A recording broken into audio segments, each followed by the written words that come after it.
我首先睇佢問嘅係 probability 確認咗呢個位先，確認完啦，第一個望呢個位，呢個變翻 f，OK。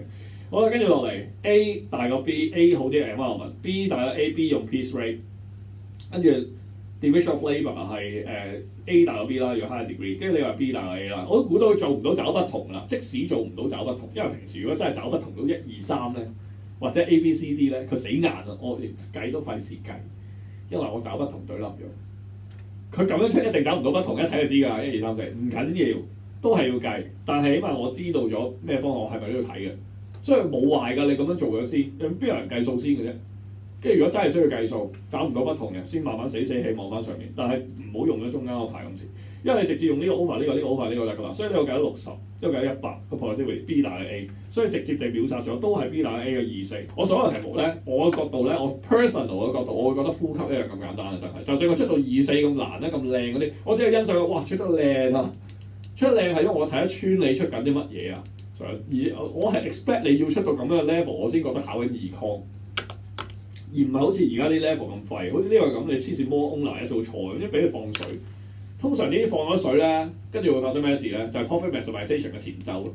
因為個節奏就係俾你即係輕鬆啲，跟住你先近條難啲，明唔明啊？有啲嘢其實可以即係避過嘅啲風險啊嘛。即係根據你實戰嘅經驗去提佢哋，仔細到提埋個字出嚟，咁就最好啦。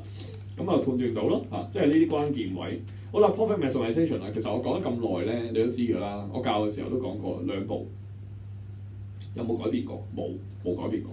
第一步 condition P 等於 MC 去揾個 quantity 出嚟。呢個 quantity 係 profit maximisation output level。第二步係 profit 嘅定義，就算佢唔考計數，都仍然圍繞住呢個重心。OK， 同埋我寫呢步嘅時候，通常會拉埋 P 乘 Q total revenue， 記得拉埋係方便好多。係啊，因為你係咪你計數你都要塞落去㗎啦，你分析又要睇埋佢啦，咁你係咪都賴出嚟啱㗎啦 ？OK， 好嚟了，嗰陣我見唔見到啊 ？output profit。咪有呢樣嘢，問親呢兩樣嘢，計唔計數咧？呢樣嘢其實 OK 見到啦嚇，淨係問方向嘅啫，都知道係 concept 題㗎啦。因為如果係計數題咧，記唔記得計數題你自己 remark 低，佢要 given 啲咩俾你？如果有數計，佢一定要俾個 price 你，或者俾個 quantity exact 係幾多你先。如果冇俾你，一睇就知係淨考 concept。不過佢啲數字俾你有冇用途？有用途，應該有用。好似今次梗係有用，因為佢 MC 同埋 price 都一齊升2蚊，呢個好重要呢樣嘢。大家一齊升2蚊。大家一齊升2蚊，即係其實係個數量係冇變，因為你真係大家一齊升嗱。平時嘅 change 咧有幾多個咧？我可以歸納埋俾你當溫書，好重要。第一 change 有3隻，第一隻改 price， 第二隻改 price 會點樣令到數量喐咧？例如你將個價錢好似今次咁增加，數量會升，因為你係 QS， 你係講條 supply curve 嗰個供應嗰個流程，你 P 升 Q 升嘅 ，OK 明唔明我覺得位置？所以你個價錢一高咧，其實你個 quantity 都會升，因為個供應商肯供應多啲出去嘅，應該 suppose 曬，咁所以你個 quantity 會升，你個 price 係高咗。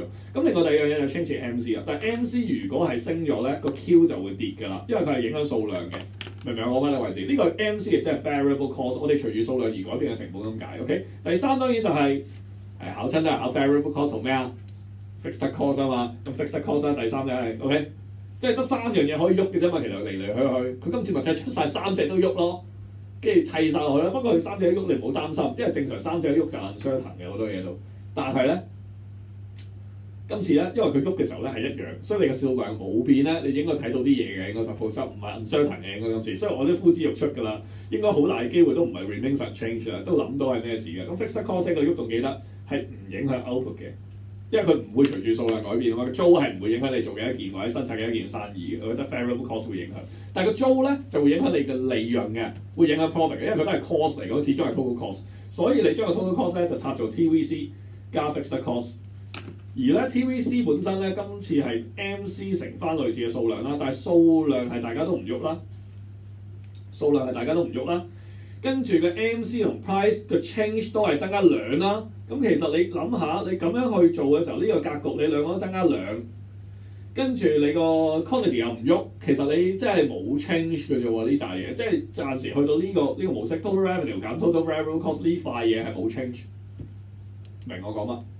好用，因為你 profit 得一個方法計嘅，就係用個定義啊嘛，OK， 所以你冇第二個方法，我冇教你哋啲嘢，你只會用個定義就冇數計啦咁。咁但係你兩個一齊增加兩成嘅數係一樣嘅，都係 quantity， 但係個 quantity 冇喐，咁即係代表住其實基本上來説，你成個都唔使諗噶啦。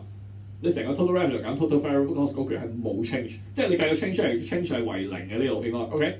咁跟住你個 fixed cost 係唯一喐嘅嘢啊嘛，剩翻你就跌咗1蚊 common sense 啦，得呢嚿嘢影響到個 profit 啦，佢跌咗喎，咁即係 profit 會升。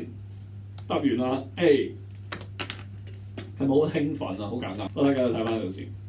主要啱啱 mobility 呢個冇咩解釋啦。咁啊，通常你覺得嗱，就算呢啲都好，你出邊嗰個人咧都有格局嘅，就算係人都明，好似。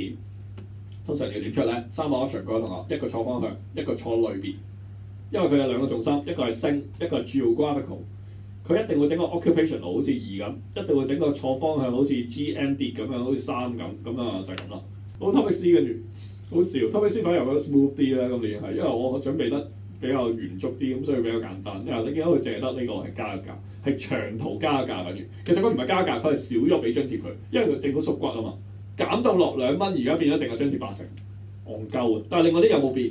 冇變。咁所以佢嚴格啲嚟講，雖然 ready price 係有喐嘅，但係佢 ready price 嘅喐動咧係淨係得 long distance 嗰邊嗰啲喐咗。所以你問我 short distance 同埋對比 long distance 嘅車嘅 ratio 咧，應該 suppose 係上面唔喐，而下面嘅 absolute 嘅 change 係因為要加價，所以長途車真係少咗人搭嘅數量上。OK， 呢個數量嚟㗎比例。咁即係成個數量比例咧係升嘅，係咪？咁你冇理由 decrease 噶嘛？呢個拜拜。其實你仲要見到佢重疊，佢放咗水㗎啦。你望下重疊到咁樣 average travel distance， 大佬你出完呢個又再出多次，你咪傻咗啊！我心諗係嘛 ？average travel 短途相對較多喎，而家應該係跌啊嘛。咁呢個實啱嘅喎，呢個啱上面嗰個一定錯喎。你兩個互相排斥嘅喎，你兩個互相排斥個互斥，我哋叫做互斥。即係 mutual exclusive，你學 probability 嗰個互斥，你互斥你做乜勁啫？都出埋啲咁嘅嘢，所以咪放水。其實咧，俾我改咧，我將呢個題目咧改嘅時候咧，因為你2錯3啱咧，要揾到答案啦，即係1-3啦咁樣。